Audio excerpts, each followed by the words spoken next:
Hello, ladies and gentlemen. Robert Swartwood here. I'm doing another live stream. I've been doing these, I've been doing these for a while now. Typically, though, when I do them, I am in my office. I'm on Zoom. The author that I'm interviewing, I'm chatting with, they're in their office. They're on Zoom. And authors that I've spoken with so far this year: Paul Tremblay, Jason Rekulik, Riley Sager. Just last week, Charlie Houston. For the longest time, I was calling him Huston. I don't know why, but it was Charlie Houston. That was a great interview. Those are all up on YouTube. So the person I'm going to be interviewing today, though, I've talked to them before several times. Most recently, I think it was a year ago or so, whenever he started his self-publishing venture with all of his titles. Recently, he did something just insane, and I was like, dude, we need to talk about this. So, yeah, I am here at, well, first of all, who I'm speaking with today, if you're not aware, you don't see the caption. He is the Bram Stoker award-winning author of a gazillion books, it feels like. A lot of comic books. Some of his work has been turned into a movie. He's very old school. I've known him for at least 20 years, much longer. When he's not writing, he is causing trouble. When he's not causing trouble, I don't really know what he's doing. So, but anyway, I am here right now. It's Brian Keene at Vortex Books and Comics. So, Brian, where are you? Are you around? He was sorry. Oh, wait, here he is. Sorry, I was back there doing what I do when I'm not writing or causing trouble. Hi, everybody. Good to see you. So we're here with Brian. Brian, we are here in your bookstore, your co-owned bookstore. You and the great Mary SanGiovanni. That's right. You guys co-own this bookstore and comic book store, I should say. Unfortunately, she was not able to make it tonight, but you were gracious enough with your time so that we can basically talk about just what the hell is going through your head. So I will say this, just for some backstory, okay? I want to say back in November, we were at some event. I think it was the one over at Love Drafts, the Scholastic Book Fair. Right. And that's when you told me, I'm going to start a bookstore. And so after I called 911 because I thought you were having a stroke and the EMT showed up and they said there was nothing wrong with you, you were like, no, seriously, I'm opening a bookstore. So how about we just get into it? Why? That's a long question and a longer answer, Rob. Can we sit? Should we walk? Whatever you want to do, whatever you feel comfortable doing. Like you said, we do these on Zoom. Yeah, well, we can walk around the store. I'm not sure what to do with my hands. We can just kind of maybe just a little browse around the store. We'll mosey over here. Yeah. But we'll do a walking tour while we're doing this. That works. And we'll start over here with something that's not for sale, but it's going to answer your question. This is a little memorial for author J.F. Gonzalez, dear friend to you and I both. His ashes are right there. And podcaster Dave Thomas, also a dear friend to us both. His ashes are right there. First edition of Clickers, owned by Dave, signed to him by Jesus. Limited edition of Jesus's Bully, introduction written by Dave. Memorabilia from both of them in the showcase. Photos up here. It's neat anytime their fans come in here, because the fans, rather than looking at the books or comics first, they make a beeline over here and take their selfies, and that's very cool. But the reason I brought you over here to answer this question, and you probably know this, but I'm guessing the viewers don't. Jesus and I spent our entire careers thinking ahead. Sort of a literary version of prepping. Every year we would go to BEA, the Book Expo, when they would have it in New York at Javits, and we wouldn't sign or anything like that. We would just walk the aisles and get a sense of where the industry was going. I can remember when we came back and told you guys all about this new thing we'd seen called Kindle and how it was going to change the game, and everybody thought we were crazy. So we were always planning, we were always prepping, we were always trying to anticipate. And I still do that. And over the last, I'd say 3 or 4 years, it's become very clear to me that most of the people I grew up reading, most of the people I would consider successful authors, meaning they're doing it full time, have some of the shittiest retirements of anyone I know. Sure, there are folks like Steve King or Joe Lansdale or F. Paul Wilson who will do fine in their golden years. But there are many, many, many, many more who do not. And I see the writing on the wall. I will be in that second category. So I wanted a second revenue stream. And after thinking about it a long time, I wanted something that was writing adjacent. You know, I didn't want to go be a Walmart greeter or, you know, go back to a foundry or any shit like that. I wanted something that was writing adjacent, but that I could count on as a secondary revenue stream. Not something that's going to make me wealthy, but something that, you know, if the royalties start to dry up, which they do when you hit a certain age, something that would continue to keep money coming in. So decided I was going to open a bookstore, and you told me I was crazy, and all our friends told me I was crazy. But there were two people who didn't tell me I was crazy. One of them was Del Howison, who of course, along with his wife Sue, runs Dark Delicacies out in Burbank, California. And the other one was our friend Bill Wall, who ran Comics Connection here in Central PA, a chain of comic book stores in Central PA. Both of them told me I could do it. They said most new comic book stores and bookstores are going to fail. Yours will not, because it's you. And they both advised me and shared their wisdom and shared their thoughts, what to do, what not to do. And yeah, we've been open 4 months now, and it's gone very, very well. It's a nice secondary revenue stream. It is already accomplishing exactly what I wanted it to do. So you've had these, you know, years and years and years ago, I remember talking to you, and you had talked about having retirement plans. You had different ideas of what you wanted to do in terms of retirement plans. I don't want to mention the one in case you end up doing it. I don't want to like spoil the surprise. But there was basically a thing that you would kind of be in control of with other writers, if you remember what I'm talking about. Still coming, and yeah. This is a step toward that. So in that instance, though, you know, you obviously have, you know, like most, well, actually, you know, some writers probably do not have the end in mind with their careers. They're just kind of in the now. Some authors, though, who especially have been doing this for a very long time and who have seen, like you said, other authors before them with their careers, oftentimes careers go up and then they inevitably come back down. Of course, you have, you know, the authors that you mentioned who have staying power and they've continued to write, you know, into their golden years. But with the store, you know, obviously this wasn't something that you just decided one day you woke up and was like, okay, we're going to do this. Like, you must have had this idea for a while now. I mean, how long? I mean, when did this seed of opening a store really kind of, I mean, you had mentioned with Dell and everything else, but like, was there any like specific moment where you were like, okay, this is something I really want to do? Oh yeah, I mean, Jesus and I used to talk about this before he died, so it goes that far back. But when I really started thinking about it seriously, you had mentioned it in your introduction, was when I decided to go the indie route. You know, I've been doing this almost 30 years. I've been published by, you know, St. Martin's. I've been published by Random House. I've been published by Leisure. But I've also been published by small presses like Cemetery Dance and Deadite. I've always had a foot in each camp.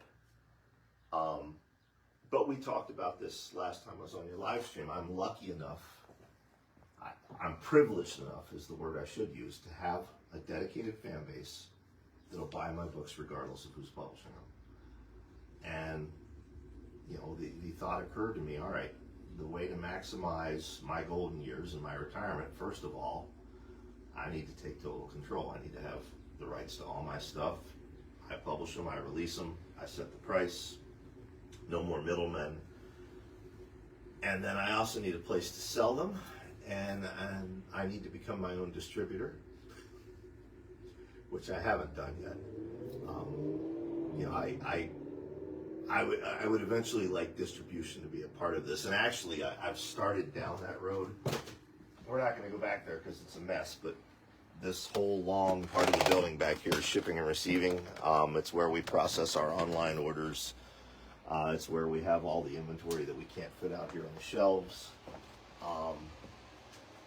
Eventually, I'd like to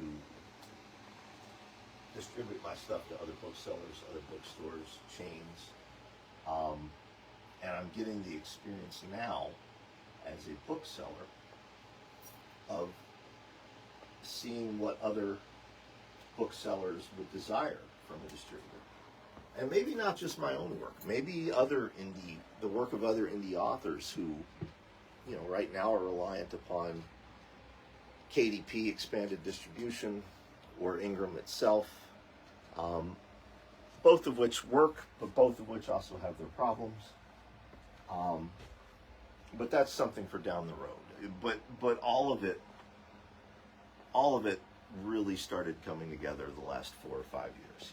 Step one was start my own imprint, my own publishing imprint. Right now it's dedicated to my stuff, Mary's stuff. We have started branching out to other authors very, very slowly. Step two was the store. Step three would be, another branch of this store, possibly in Adams County or York County. I'd certainly like to franchise this down the road, turn it into a chain. And then after that would come distribution. So, so this is obviously the very first store, hopefully the very first of many. How did you decide on this particular location? So for people who are not aware, can you say what the location is, the address here? Yes, we are at 477 Columbia, excuse me, I'm tired, it's been a long day, I've been up since 5. We're at 477 Locust Street in Columbia, PA. It's a beautiful downtown historic district. There's lots of antique shops and cool little stores, and more going in all the time. I'm not a fan of gentrification. Nick Mamatas, if you're watching, you know that. I hate gentrification as much as you do. But what's happening on the street is very cool. It's becoming, we all call it Geek Street because a lot of the new stores going in are geek themed. Of course, we've got the comic books and the books, but there's places selling toys, there's places selling Pokemon cards. There's a coin-operated video arcade supposedly coming in. There's a guy who runs a Star Wars store in the other county who wants to move over here to this street. It's a really happening little place, so it's an ideal location. And what's really important is, much like Dark Delicacies, I mean it when I say this would not be operational without Dell's advice and Bill's advice. But Dell and Sue turned Dark Delicacies into a destination. If you had any opportunity to travel to Southern California, you took the opportunity to go visit Dark Delicacies while you were there. We have the same thing happening here. We've been open 4 months.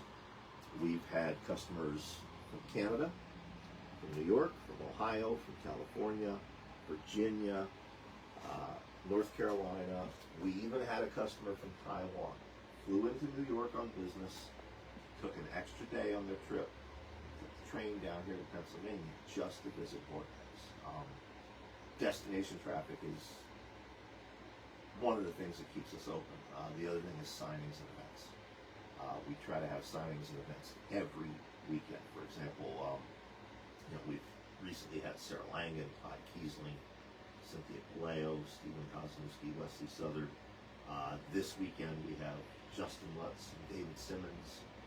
Coming up we have Chuck Wendig, Clay McLeod Chapman, Jessica Hugh, Rath James White. List goes on and on and on. Del told me, he said, you'll sink or swim based on your signings. And he was absolutely right.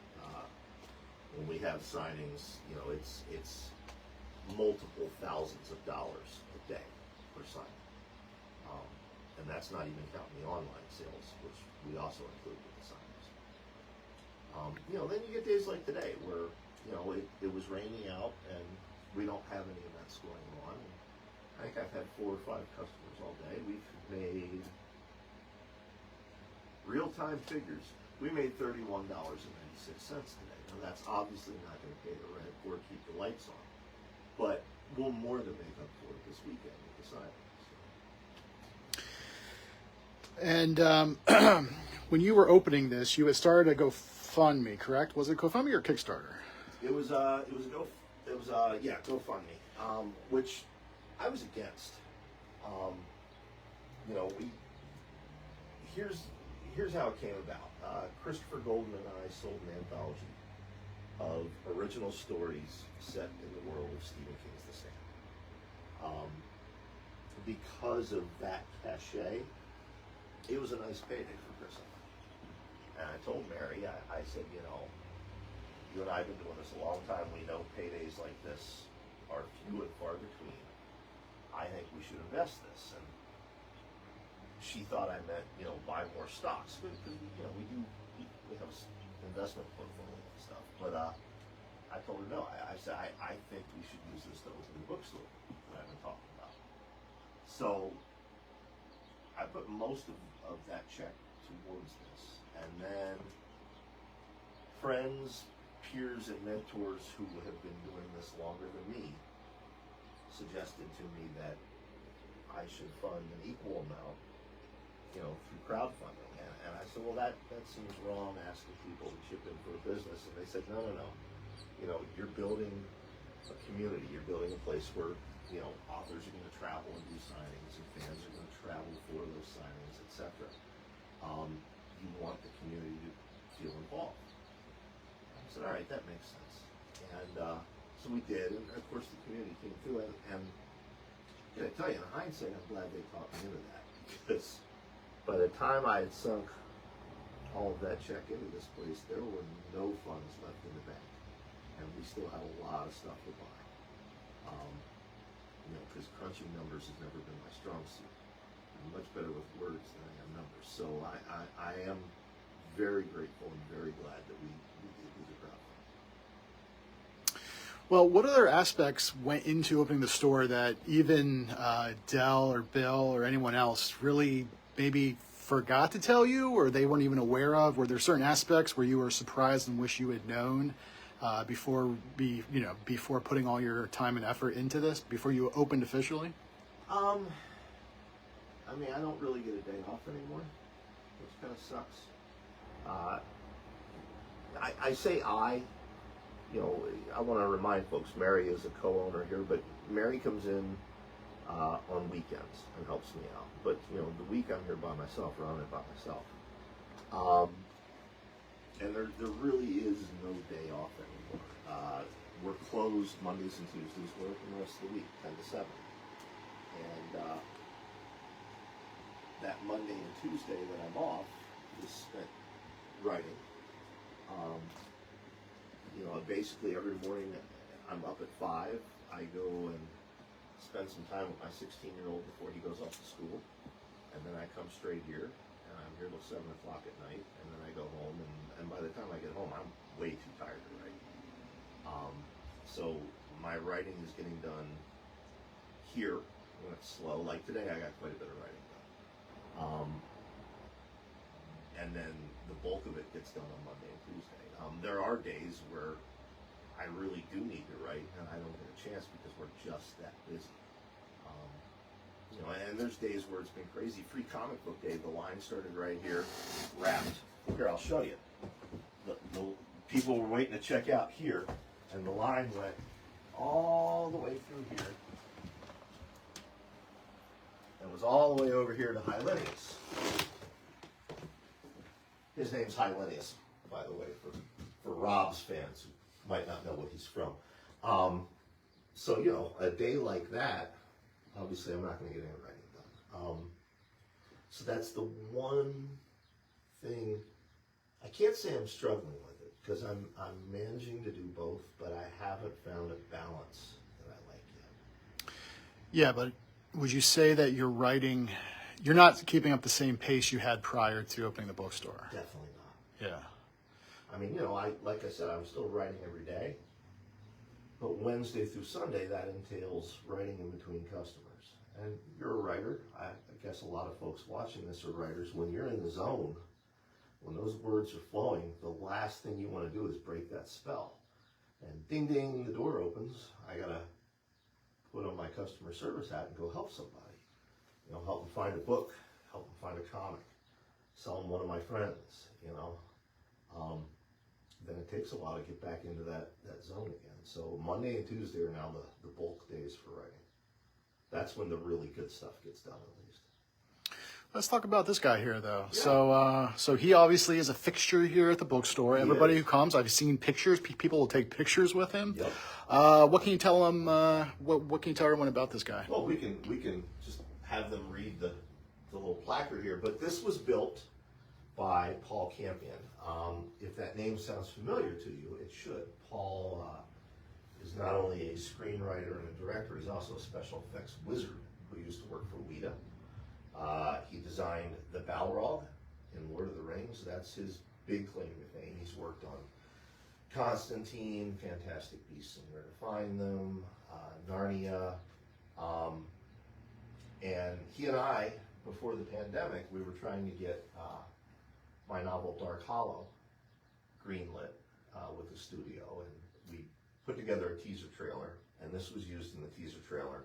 The leg is unfinished because the leg wasn't in the trailer. It was covered with brush and undergrowth. And, excuse me, ultimately the studio decided to make a different movie instead. So Paul said, "Do you want this?" And I said, "Yeah, but it's in New Zealand." So we paid to have it shipped over on a freighter. And you may remember it was in my podcast studio for a couple of years. And then I started taking in a family of feral kittens, all of whom were about this big, and all of whom decided this was the greatest toy in the world. So all this here that looks like damaged stone used to look smooth, like this right here. Those kittens did a number, because what this is made out of is styrofoam, same thing as your coffee cup. And you can see here the kittens just destroyed this thing. Well, after another filmmaker friend of ours, Michael Lombardo, who said I can save him, and when we started moving into the store, I moved him over here, and I said, "All right, Mike, save him," and he looks good as new. You know, Mike got in there and really, with the textures and the different shading. Yeah, I would say the textures actually make it look better than just smooth across. Yeah. He looks, yeah. Yeah. So yeah, and it's been a focal point. Like you said, people come in, you know, when we were talking about out-of-town visitors who make this a destination, they come in and, you know, one of the things they absolutely want to do is get their selfie with Hylenius before they leave. Whenever we do signings or readings or things like that, it's always in this room, so he's always in the background.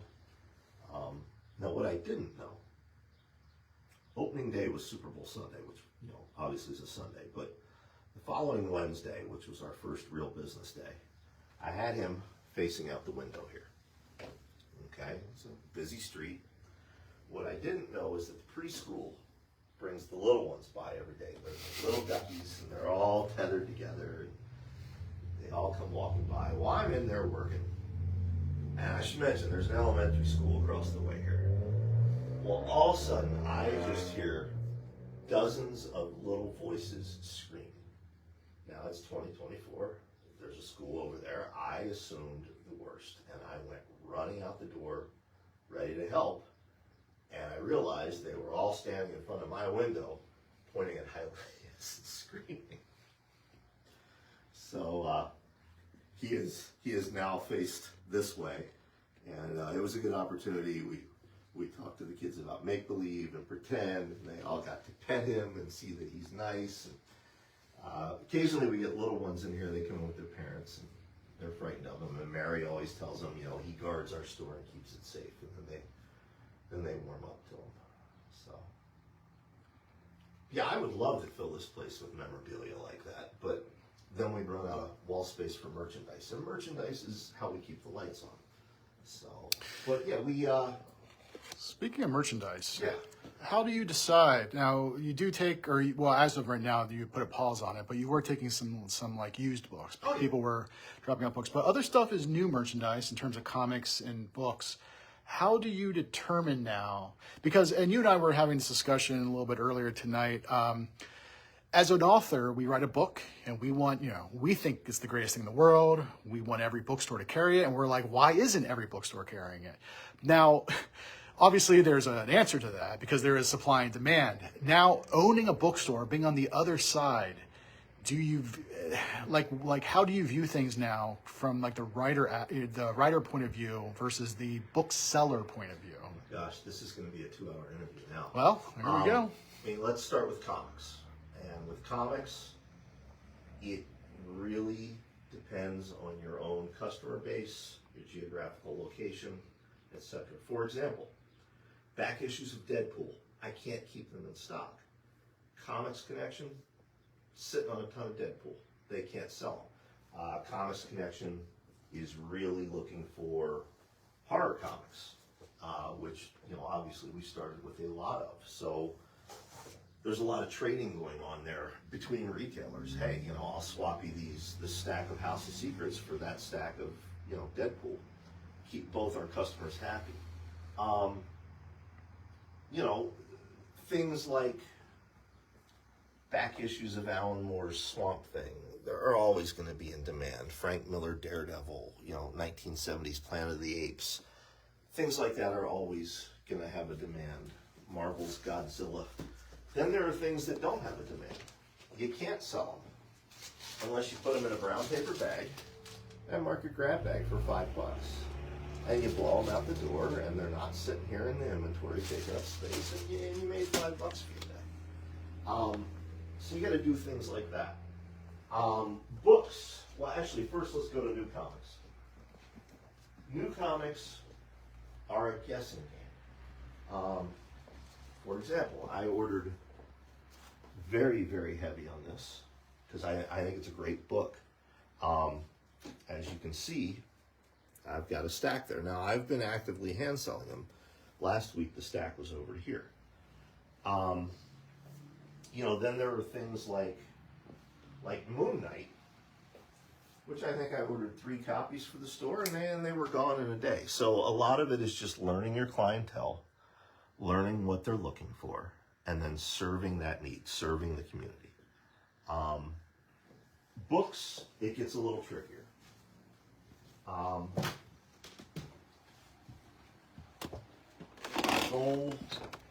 Now, I should point out, Vortex is genre specific. We have horror, suspense, thriller. We have sci-fi, fantasy. We got media tie-ins here to Rob's immediate left. If you're looking for Westerns, you're not going to find them here. Go to Grandma's bookshelf. That's where you'll find Westerns. If you're looking for romance, you're not going to find it here. We're pretty clear in what we carry. With horror, it comes down to you want to serve everybody. So, looking here at the shelf, what do you see? We have mainstream bestsellers. We have popular indie authors.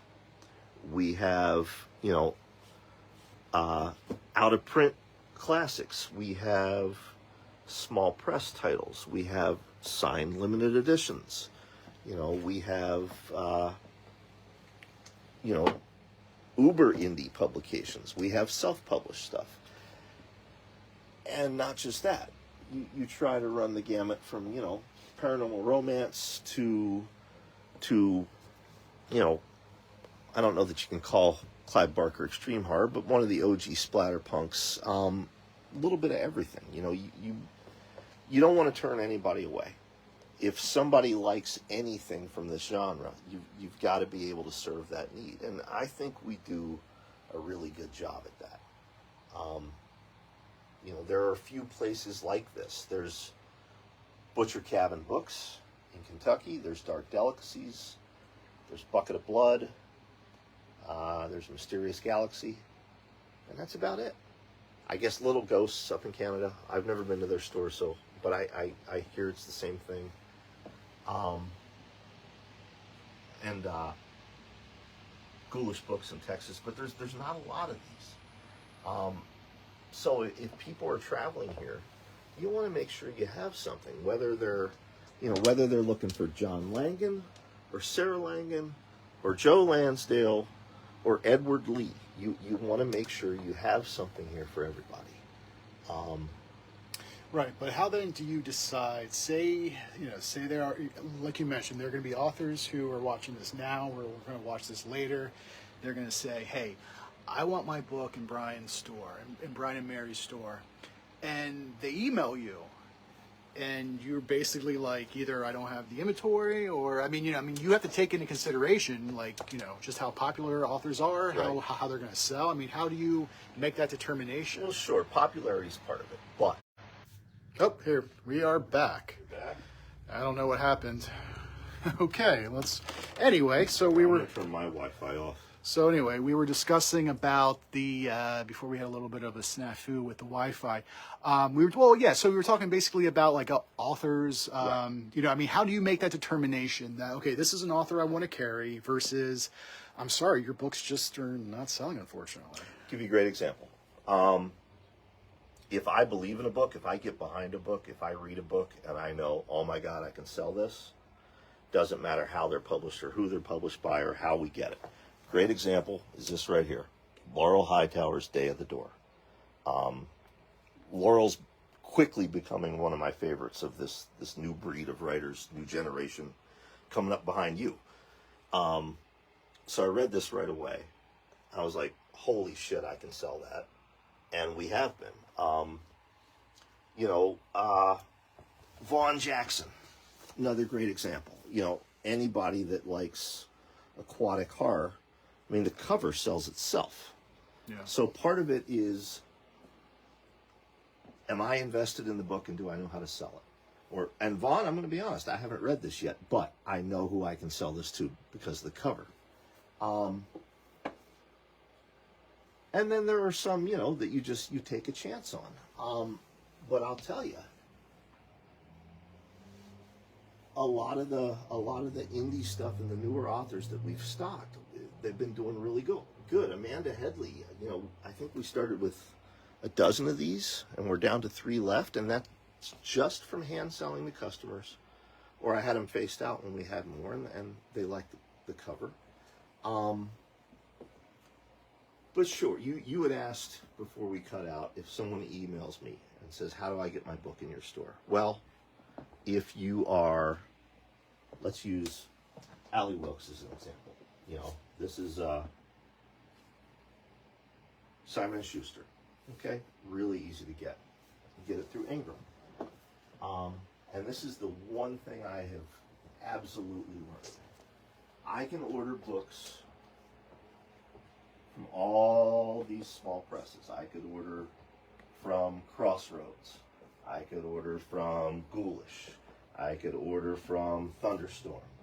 I could order from Cemetery Dance. Okay?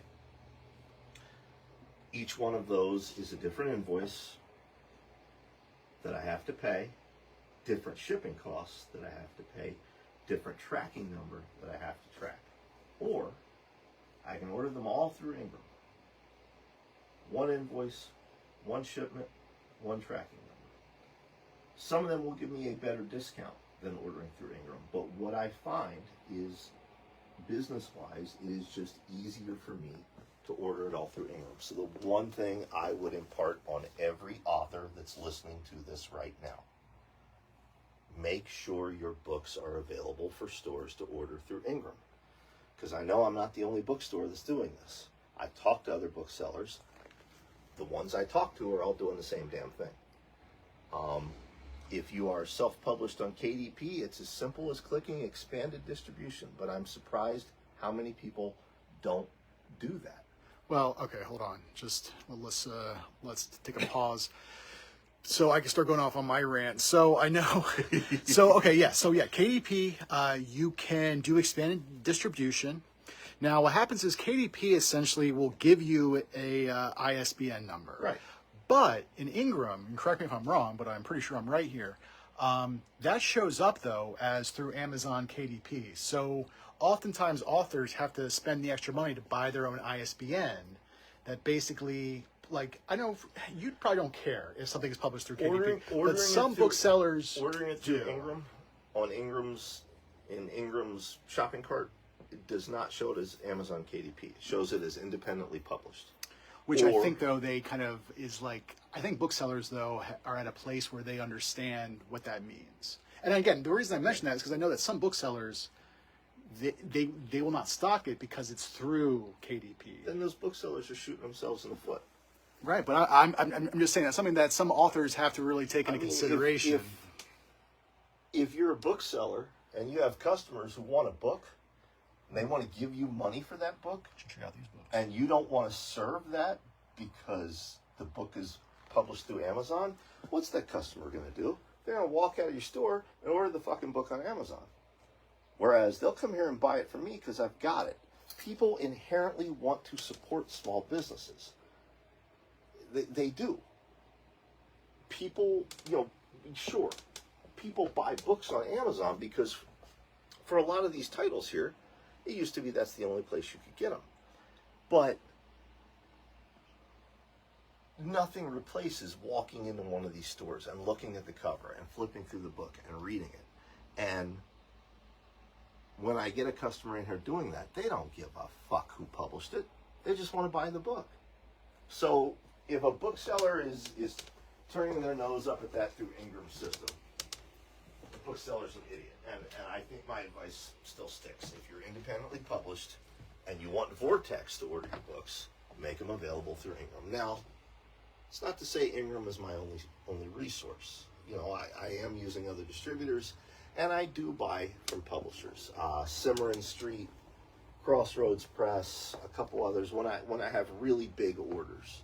But 9 times out of 10, it just saves me so much time and so much energy and so much effort if I can just load it all into my Ingram cart, click one button, and be done with it.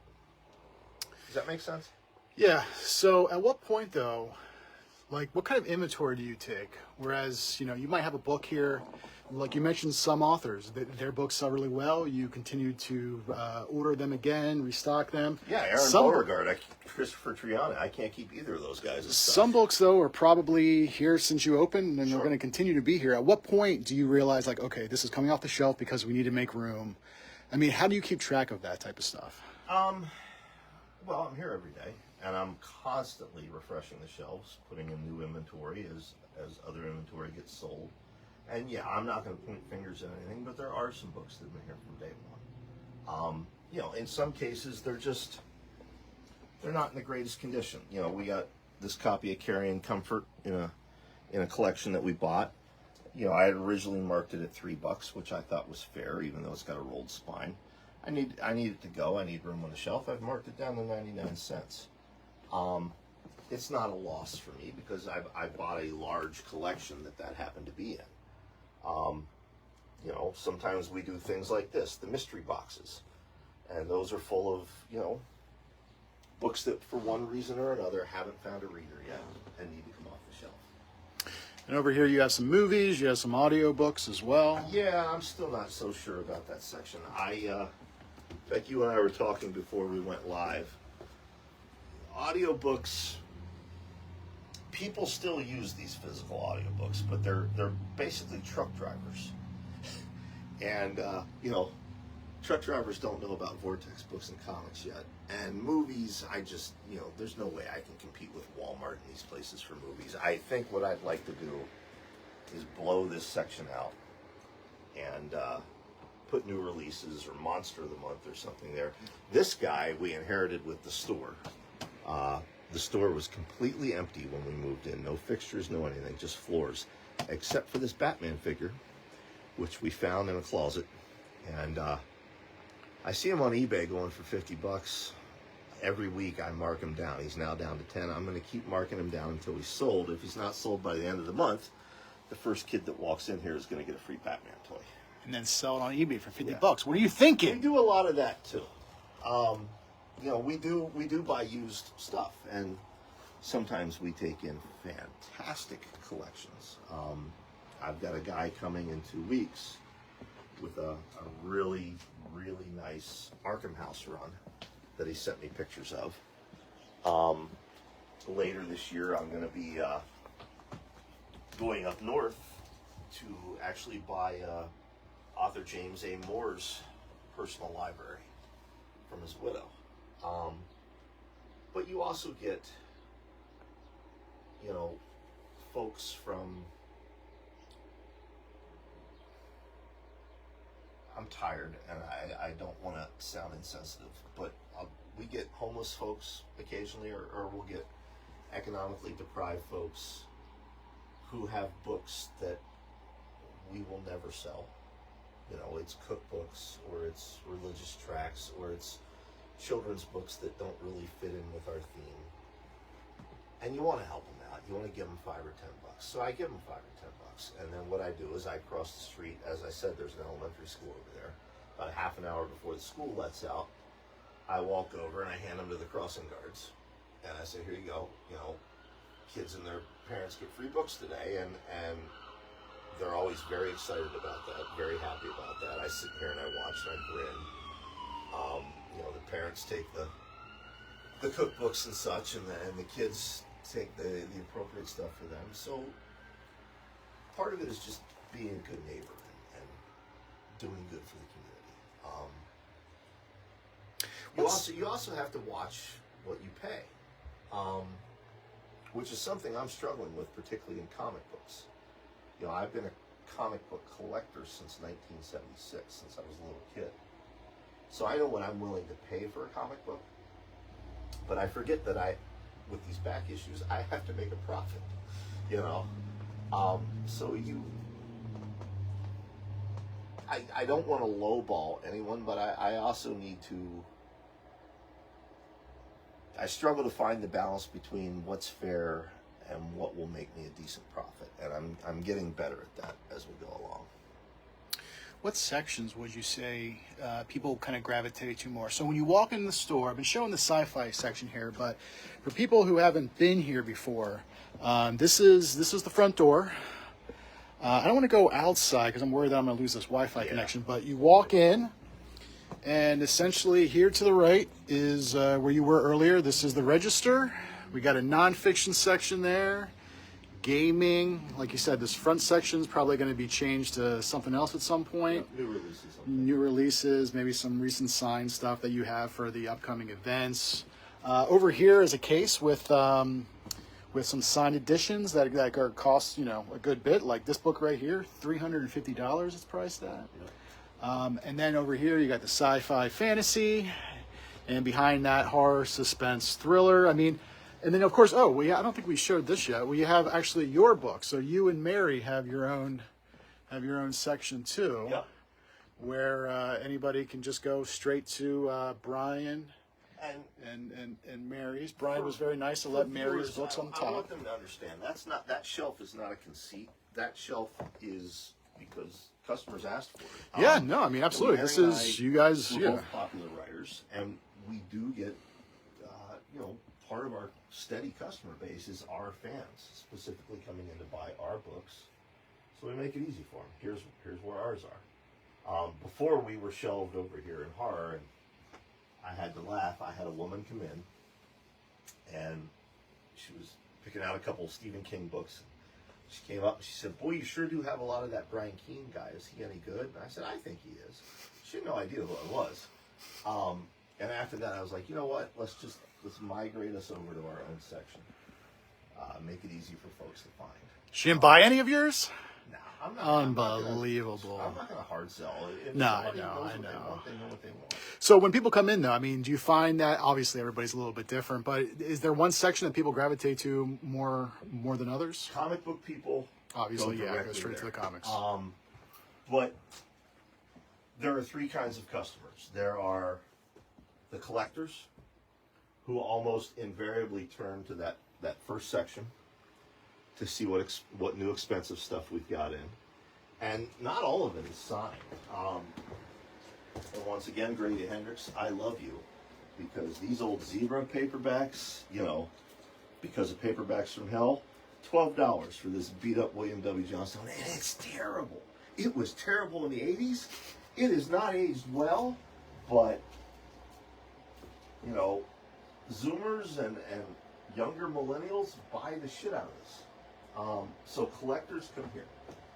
Browsers just tend to stop, take it all in. They'll usually wander over here, and they'll either land here or they'll land in that section. And then you have the people who aren't collectors, but who are rabid fans. They're rabid sci-fi fans, or they're rabid horror fans, and they know exactly where to go and what they want. Usually they know what author they're looking for. I mentioned Aaron Beauregard and Chris Triana earlier. When we opened, Aaron's section took up 1.5 shelves. Currently, his section is that big. Now I've slowed down on ordering because he and Chris are going to be signing here next month. I'm going to place a big order at the end of the month for them.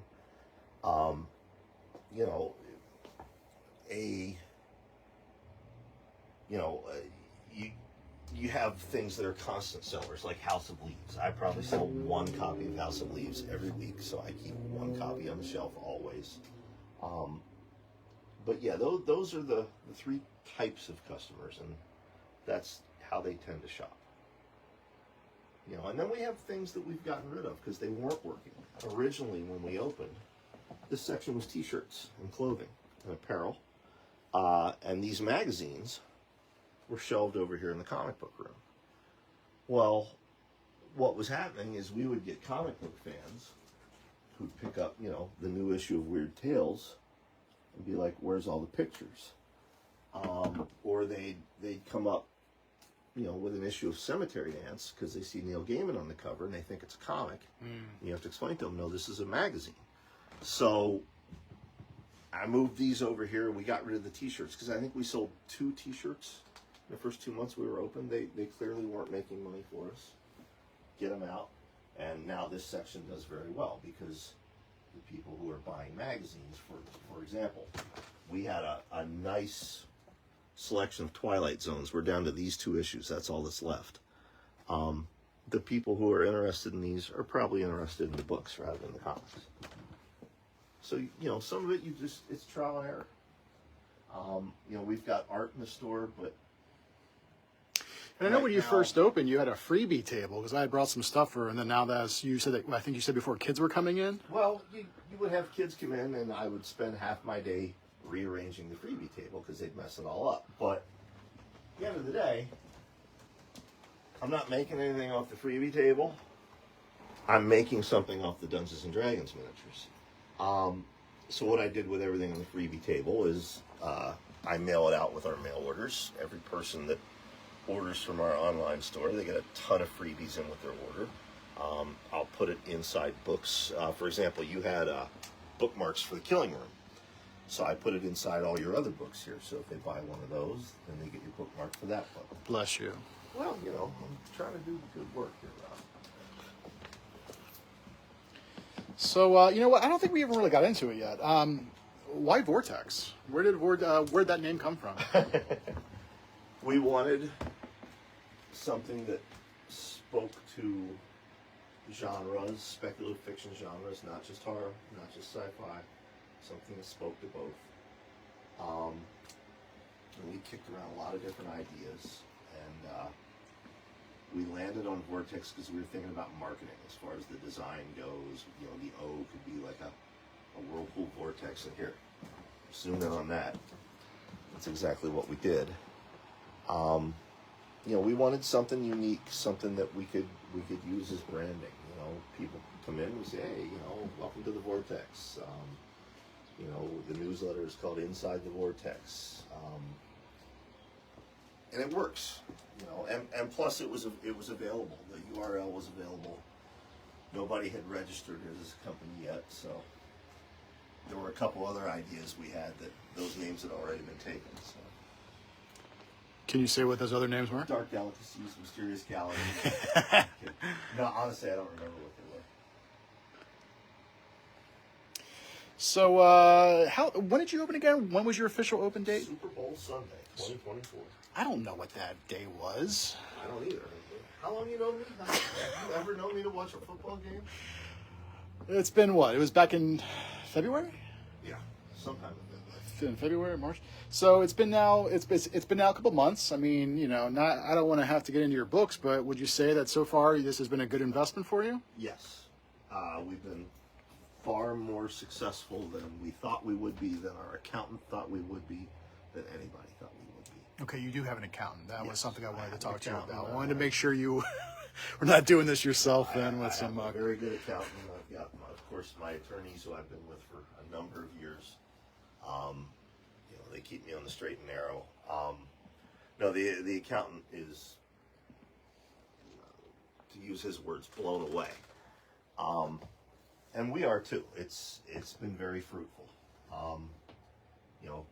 My pal Christopher Golden asked me a couple weeks ago how it was going, and I said, Chris, I should have done this 10 years ago. When I think about some of those dry spells, like when Leisure Books went down, or the small press collapse back in the day, those dry spells where the royalty checks were few and far between, I wish I'd have had this to fall back on. Yeah. Well, how much do you think comes down to the location? We talked about location earlier. Had you opened elsewhere, do you think that maybe it would just be, you are, and again, I can't really go outside, but you are on a main thoroughway. Oh, you are on the corner. It's not like, it's not like you're hidden back behind some back road. I mean, people are seeing you driving past every single day. So how much do you think that really plays into it? Just, location. Like I said, it's a historic district. There's lots of foot traffic on weekends because they're going to the antique stores. So you get those folks stopping in. Like you said, it's a major thoroughfare. People are commuting back and forth every day. They drive by the store. They see it. We looked at, I guess, 7 or 8 locations in the months leading up to taking this one. And none of them felt right, or they were too expensive, rent-wise. This one was perfect, and we got it for the perfect price. The landlord's great. The town of Columbia have bent over backwards to welcome us and keep us happy. The mayor himself has stopped in, and the borough council, and they're doing lots of things for us. They want businesses like this here, so we definitely lucked out in that regard. So when you have the events, can you kind of show people, like, when you have the events, where those are set up? Yeah. So you come in through the front door, and you come over here. Depending on how many authors we have, like when we had Sarah Langdon, Cynthia Paleo, and Todd Kiesling signing on the same day, all 3 of them, were just right here at a table. We've done some signings with more than 3, and then we do a table here, and we do a table here. Line management has not been a problem other than Free Comic Book Day. Now, there are a couple signings coming up. Chuck Wendig, for example, Joe R. Lansdale, Paul Tremblay, where I suspect line management will come into play, and what we'll do at that point, behind Hylenius is another door. So I imagine we'll put a table here. They'll come in, they'll get their books signed. That'll be entrance only. They'll have to go by the cash register to check out. That'll be exit only. But, again, it's trial and error. We'll figure it out as we go along. And what about these other events that you do? What are the other things that you have going on here? We have gaming every Sunday, Magic the Gathering and Dungeons and Dragons pulls in a big crowd. Our most popular event, it's a monthly event, is just a writer's group where all the local creatives get together and talk shop. I think the last one was 38 people. It gets a little crowded in here when we do that. But it's actually pretty mind-blowing just how many creatives live in this geographic area and come in for that. And we're gonna, we've done some workshops. Mike Hawthorne and I have been talking that after his schedule clears up a little, I want to get him in here, and for free, I want him to show people how he draws an actual page from a comic book. And I want the crowd, which will hopefully be kids, to dictate what to draw in each panel, and he'll draw what they tell him to, and then we'll show them this is what a finished comic book page looks like, and then we'll auction it off for charity. So we're just always trying to think ahead on neat events that you might not get elsewhere, that an experience you might not get at a convention if you go to a convention to get something signed. What else you got? I mean, the best thing to do would, ask me when I haven't been up since 5 a.m. So I know that you also have... Go to vortexbookscomics.com, click the events tab, and you'll see everything. You have Wes Southard has his film night. He has film night here, yep. And, yeah, I'm blanking. That's okay. No, you've been... Like I said, and we are coming up on an hour. I'm tired because I'm standing like this on camera. Oh, trust me, I know. My back is killing me walking around this fucking store. But no, I appreciate your time. People have been dipping in and out. We have John LeMay, I believe. I'm hoping I pronounced that right. He says, I've got to get up to the store. Could spend hours in here. He said, I got to run, but please tell this proprietor that I'll be road tripping up there this summer to buy some books from this Keene feller. Awesome. So we definitely, what else do we want to talk about? Yeah, I mean, so finally, again, you kind of touched on it, but being a writer and then also now being a bookseller, does this affect kind of like how you are approaching now what you're writing? It hasn't yet. But are you? But I guess, are you more conscious with the idea of, because I guess every writer, especially with self-publishing, the nice thing about self-publishing, and also one of the bad things about self-publishing, is you can write whatever you want. Right. But then what happens is it might not be something that the market really wants, at least at that time. Right. So someone might write something that might be really good, but it just might not be something that bookstores are interested in. See, it's hard for me to answer that because, again, I'm speaking from a place of privilege. I've got hardcore fan base that, they're ride or die with me. They trust me that whatever I write, they want to buy it and read it. So, I'm very lucky in that regard, but it's hard to give a thoughtful answer to that because of that. You know what I mean? Yeah. If anything, it has me thinking more about cover presentation and back cover copy, because those are things I look at when I'm ordering books. And so that is a saying where they always never judge a book by its cover, which has always been bullshit. But I guess as a bookseller, it, like you said, it means much more to you, Right? Because you decide okay, that's a shitty cover. No one's going to buy that book, and you just don't stock it. You just don't order it. Or I stock one. Yeah. I don't want to be a complete dick. Which is surprising. That's growth. Well, I mean, look, it was okay to be, the angry young man, but nobody wants to go out Harlan Ellison, okay? Particularly me. So. Hey, Larry Roberts says, great interview. Thank you, Larry. He says, congratulations to Brian on this fantastic new endeavor. Nice to see some bloodletting press titles in there. Absolutely. So I don't know if anybody has any other questions they want to throw in the chat. We'll give another minute or so. Is there anything you want to add, Brian? Any sneak peeks that you can give us? You mentioned before about the upcoming events with some really great writers. Yeah, I mean, like I said, the ice is broken, the dam is broken. Everybody's now like, oh, I got a new book coming out. I want to hit Vortex, which is what I'd hoped would happen. It used to be when Jesus and I would go out on tour, there were certain stores we had to hit. Dark Galaxies, Mysterious Galaxy.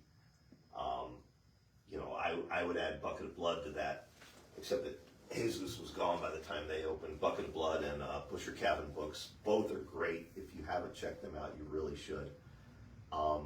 So I like that we're now on that migratory pattern. When authors go out on the road, they got to stop here. I mean, there's a lot more signings that I don't even have up on the website yet, but we're going to be busy for the rest of the year. And you haven't really done any advertising. You're not doing like Facebook ads. This is all word of mouth. Yeah, I haven't spent a dime on advertising yet. Do you plan on doing advertising? Oh, absolutely. Absolutely. In fact, I just met yesterday with a company. They can get me targeted Google ads, like on people's phones and other devices. Like, let's say you're at a convention, you know, maybe a Star Trek convention or a horror convention, and it's regional. I can bombard every device in that hotel that weekend with ads for Vortex for a fairly reasonable price. Myself and a couple of the other Generation X merchants are talking about going together on a Halloween float for this year for the Halloween parade. You know, doing some viral marketing that way. We will be filming a feature-length film here in the store this October. Dead Format, Mike Lombardo's Dead Format. Yeah, let's talk about that a little bit. That'll get us a lot of word of mouth. You know, that people who don't read are likely to watch movies. So here's a Dead Format poster. yeah, when the street is shut down out there and they see a film crew out here, they're going to take an interest. So what can you tell us? Can you tell us just a little bit about Dead Format? Or Yes, it's Mike's follow-up to I'm Dreaming of a White Doomsday, which I served as an executive producer on. Very happy to be a producer again, and this time Samantha Kolsnick and Nathan Ludwig are also on board as producers. Feature-length film based on one of his short stories. It is heart-wrenching. It's downright scary. It's a really deep dive into the horror of grief. And it's all practical effects. It's set inside a video store. When we shoot, we'll actually turn this room into a 1980s video store. And we've done it once already, so we know how long it takes us to tear everything down and set everything up, and then tear all that down and set it back up again. But probably looking at about 2 months worth of shooting. But, you know, like I said, that'll put a lot of eyes on us. But, yeah, I haven't done paid advertising yet. And, like I said, I've been super pleased. how does the Magna, or the Magna, how does the MAGA do? Manga does well. You know, I don't read a lot of manga. So I find that my manga clientele tend to be from age 12 up to about maybe 24, 25. And I listen to them. I ask them, what would you like me to carry? What don't I have? And they tell me, and I order it in, and they reward me by buying it. You know, so it's a pretty good relationship there. But I'm kind of lost when it comes to manga. Yeah.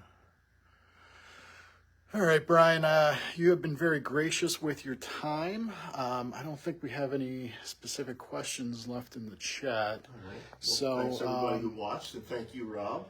Yeah, everybody go check out. And again, the website is VortexBooksandComics.com. And on there, you can find you can find events. You can even order some books. Now, this is a question I see a lot. What's that? People are like, they want to basically like know every single book in your store so that they can order online. Yeah, no, we don't do that. Our stock is constantly changing. You know, I mentioned House of Leaves earlier. You know, I sell at least one every week, so there's going to be some days where you walk in here and I'm out of stock. It would be ridiculous to try to put all of this on a website and constantly update it every day. What we tend to do is me and Mary's books are on there. Any book that has been signed during a signing is on there. For example, Stephen Kosniewski and Wiley Young's Perfectly Fine House. We started with 40 copies. We have 5 left signed. Once they're sold, I'll take that off the website. You know, we had a lot of people who were gracious and sent us signed books. Steve Tim sent us 1 or 2 copies of everything he's ever done. 1 or 2 copies, I'm not going to put them up on the website because they'll be gone in the time it takes me to get them up. Whereas Thomas Tessier, Rich Chismar sent us stacks of very specific signed books, enough that I can put those up on the website. So you can get the trade of Becoming the Boogeyman at any Barnes and Noble in America, but if you want it signed already, buy it on our website. And I spotted this over here. Our friend Dwayne Swarzinski, Yeah. his Secret Dead Men, the very first novel. This is the original edition. Yep. For anybody who knows, it is being re-released from Titan Books, but this is the first edition. Sure to be a collector's item, maybe. Oh, absolutely. I don't know. So, but the only way to get it now, that's not on the website. No. You're going to have to actually come here to Vortex to pick up your copy of Dwayne's book. Exactly. So, okay. All right. Is there anything else you want to add? No, that's it. Just thank you, everybody. Appreciate it. All right, folks, that is it. So thanks to everyone who tuned in, everyone who checks this out later on YouTube or Facebook. And yeah, go see Brian at his store. Go see Brian and Mary. Support local businesses. It's a great shot of the ceiling and the security camera. No, I'm doing the face. It's showing me. Oh, okay. God damn you. Okay, there he is. So, all right. Okay. All right. See you guys.